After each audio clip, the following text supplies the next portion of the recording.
നമസ്കാരം, ഞാൻ ബൈജു നായർ. നമ്മുടെ ചാനലിലേക്ക് സ്വാഗതം. എൻ്റെ 133ാമത്തെ രാജ്യത്ത് നിൽക്കുകയാണ്. അത് മധുര മനോഹര മനോജ്ഞ ക്യൂബയാണ്.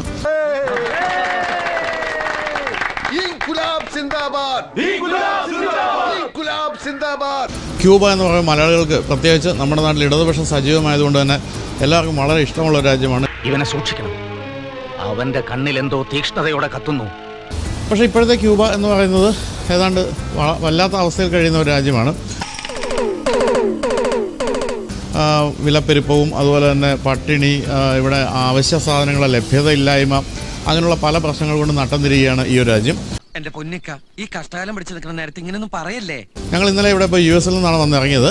വളരെ ചെറിയ പ്രാകൃതാവസ്ഥയിലുള്ള ഒരു എയർപോർട്ടാണ്. ആകെപ്പാട് ഒരു ഫ്ലൈറ്റ് മാത്രമാണ് അവിടെ വന്നിറങ്ങുന്നത് കണ്ടത്, നമ്മുടെ ഫ്ലൈറ്റ് മാത്രം, മയാമിയിൽ നിന്ന്.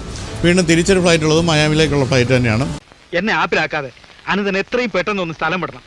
അതിനുശേഷം ഞങ്ങൾ ഇവിടെ നിന്ന് വീണ്ടും വാഹനത്തിൽ കുറച്ച് ദൂരം സഞ്ചരിച്ചപ്പോഴാണ് മനസ്സിലാക്കുന്നത് ഒരു സ്ഥലത്തും വെളിച്ചമില്ല, കറണ്ടില്ല, പവർ കട്ടാണ്. നിങ്ങൾ എന്തായി പറയുന്നത്? എനിക്കൊന്നും മനസ്സിലാവുന്നില്ല. 6-7 മണിക്കൂർ പവർ കട്ടാണ് ഒരു ദിവസം. അതുകൊണ്ട് തന്നെ സ്ട്രീറ്റ് ലൈറ്റ് ഇല്ല, ഒരു സ്ഥലത്തും ലൈറ്റില്ല. ആകെ ജനറേറ്ററുള്ള വീടുകളിലും ഹോട്ടലുകളിലും മാത്രമാണ് ലൈറ്റ് ഉള്ളത്. ആ തേണ്ടി RDPയുടെ തൊലി ഇരിക്കുകയാണ് ഉത്തമ. സഹിക്കല്ലാതെ എന്ത് ചെയ്യാം. അതിൻ്റെ പ്രശ്നം ഇവിടെ ഡീസലോ പെട്രോളോ ഇപ്പോൾ കിട്ടാനില്ല എന്നുള്ള കാര്യമാണ്. വെനിസ്വേലയിൽ നിന്നാണ് വന്നിരുന്നത്. അതെന്തോ ഇഷ്യൂ ഉണ്ട്, അത് വരുന്നില്ല. അതുകൊണ്ട് പെട്രോൾ പമ്പുകളെല്ലാം അടച്ചു പൂട്ടിയിട്ടിരിക്കുന്നു. അങ്ങനെ വരാൻ വഴിയില്ലല്ലോ. പക്ഷെ അങ്ങനെ വന്നല്ലോ. ഇടയ്ക്കിടയ്ക്കൊക്കെ നമ്മുടെ സഹാക്കൾക്ക് കുരുപൊട്ടാനുള്ള സാധ്യതയുള്ള കാര്യങ്ങൾ കണ്ടേക്കാം. കാരണം കാണാതിരിക്കാൻ പറ്റില്ല ഇവിടെ നമ്മൾ നടക്കുമ്പോൾ. അപ്പോൾ എല്ലാ സഹാക്കളും ക്ഷമിക്കണമെന്ന് അപേക്ഷിച്ചുകൊണ്ട് ഒരു മെഡിക്കൽ ഷോപ്പിലും ഒരു മരുന്ന് പോലുമില്ല. ഹോസ്പിറ്റലിൽ ആള് പോയാൽ മരിച്ച തിരിച്ചു കൊണ്ടുവരുമെന്നാണ് നമ്മുടെ ഗൈഡ് പറഞ്ഞത്. ഇത്രയും വലിയ ഗതികെട്ടവൻ ഈ ലോകത്ത് വേറെ ആരെങ്കിലും ഉണ്ടാവും എന്റെ കർത്താവേ. എന്നാൽ ഒരു കാര്യവും വെളിയിൽ പറയാനുള്ള സ്വാതന്ത്ര്യം ഇവർക്കില്ല. കാരണം ഇപ്പോഴും ഇതൊരു സോഷ്യലിസ്റ്റ് ഗവൺമെൻറ് ഭരിക്കുന്ന സ്ഥലമാണ്. എങ്ങാനും ഗവൺമെൻറ്റിനെതിരായിട്ട് സംസാരിക്കുകയാണെങ്കിൽ 30 വർഷം വരെ തടവ് കിട്ടാവുന്ന കുറ്റമാണ്. 27% ആൾക്കാർക്കും ഇപ്പോഴും വരുമാനം എന്ന് പറയുന്നത് ഒരു മാസം $20 എല്ലാം കയ്യിൽ നിന്ന് പോവാ. ഈ ഇരിപ്പിൽ അങ്ങോട്ട് സമാധിയായാൽ മതിയായിരുന്നു. നമ്മുടെ ഗൈഡിന് പോലും മാസ വരുമാനം $15 എന്ന് പറഞ്ഞാൽ അയാൾ തന്നെ പറയുന്നത് 3 പിസ വാങ്ങിച്ച് കഴിച്ചാൽ തീരും ശമ്പളം, അത്രയ്ക്കേ ഉള്ളൂ എന്നുള്ളതാണ്. ഒരാളെ തോൽപ്പിക്കാൻ വേണ്ടി ഇങ്ങനെ കല്ല് വെച്ചെന്നോണം പറയരുത്. ദിവസം ഒരു കാര്യം ചെയ്യാം, ഒന്നും കിട്ടും വന്നാട്ടെ. എന്തിന്? പിന്നെ അതുപോലെ തന്നെ ഈ പറഞ്ഞതിനൊക്കെ കൂടുതൽ കറണ്ട് ചാർജ് ആകുന്നുണ്ട് വീട്ടിലൊന്നും പറയുന്നു. അങ്ങനെ എല്ലാ തരത്തിലും ദുസ്സഹമായ ജീവിതമാണ് ഇപ്പോൾ ഇവിടെ ഉള്ളത്. ഒരിക്കലും സർ, ഈ വക്കീലിന്റെ മനഃപൂർവ്വം നാണം കടത്ത എന്തൊക്കെയോ പറയുവാണ്.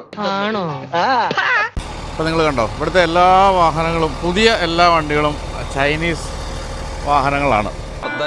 ചൂഷകരും ഇല്ലാത്ത ചൈന, തൊഴിലു തണ്ടി യൗവനങ്ങൾ അലയാത്ത ചൈന. മറ്റൊരു കാര്യമുള്ളത്, സ്വന്തമായിട്ട് എയർലൈൻ ഇല്ലാത്ത, അതായത് നാഷണൽ കാരിയർ ഇല്ലാത്ത ഒരു രാജ്യമാണ് എന്നുള്ളതാണ്.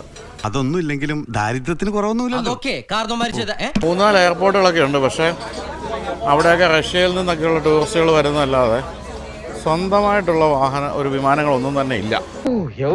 ഇതുപോലൊരു നാറിയ ഭരണം. ഇതാണ് മുസോളിയം. രസകരമായൊരു സംഭവം നടന്നു. അതും സഖാക്കൾക്ക് ഇഷ്ടപ്പെടുമോ ഞാൻ പറഞ്ഞാലും അറിഞ്ഞൂടാ. കേട്ടെടുത്തോളം മതി. എല്ലാ അസൂയാലുക്കൾ ചെഗുവേരയുടെ സ്മാരകത്തിൽ വരുമ്പോൾ അതിൻ്റെ അത് കയറാൻ പറ്റില്ല എന്ന് പറഞ്ഞു. ഞാൻ വിചാരിച്ചെന്നാൽ ഉച്ചയായ സമയം, എന്നാൽ ഇവർ ആഹാരം കഴിക്കാൻ വേണ്ടി ക്ലോസ് ചെയ്തായിരിക്കുന്നു. അല്ല, കറണ്ടില്ല കുറേ ദിവസമായിട്ട്. അല്ല സാറേ, അവര് കള്ളം പറയുന്ന ആര്? അവര് അതുകൊണ്ട് മുസോളിയോ മ്യൂസിയം അടച്ചിരിക്കുകയാണെന്ന്. എന്തൊരു ദുരന്തമാണ് നിങ്ങൾ ആലോചിച്ച് നോക്കുക.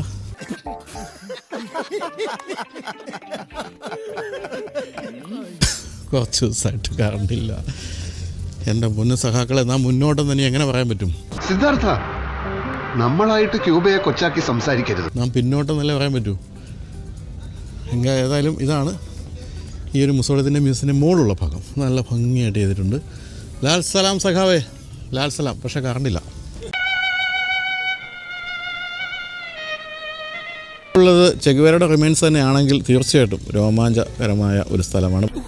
ഈശ്വര, ഓരോന്നോരോന്നെ പുറത്തേക്ക് വന്നുകൊണ്ടിരിക്കുകയാണ്. പക്ഷേ ബൊളീവിയയിലെ കൊടുങ്കാട്ടിൽ 61 മരിച്ച ഒരാളുടെ മൃതദേഹം മാന്തിയെടുത്ത് 95 കൊണ്ടുവരണമെങ്കിൽ അദ്ദേഹത്തിന് തന്നെ ആയിരിക്കുമോ എന്നുള്ള കാര്യത്തിൽ ഇപ്പോൾ ക്യൂബൻ ആൾക്കാർക്ക് തന്നെ സംശയമുണ്ടെങ്കിൽ ഇപ്പോൾ നമുക്ക് അങ്ങനെയൊന്നും സംശയിക്കേണ്ട. നമ്മുടെ ചെഗുവേരയുടെ തന്നെ എന്നങ്ങോട്ട് വിശ്വസിക്കുക. നിർത്തി അങ്ങ് അവമാനിക്കുവാണെന്നേ. ഞങ്ങൾ അങ്ങ് ഇറങ്ങട്ടെ. ആയിക്കോട്ടെ, സന്തോഷായി.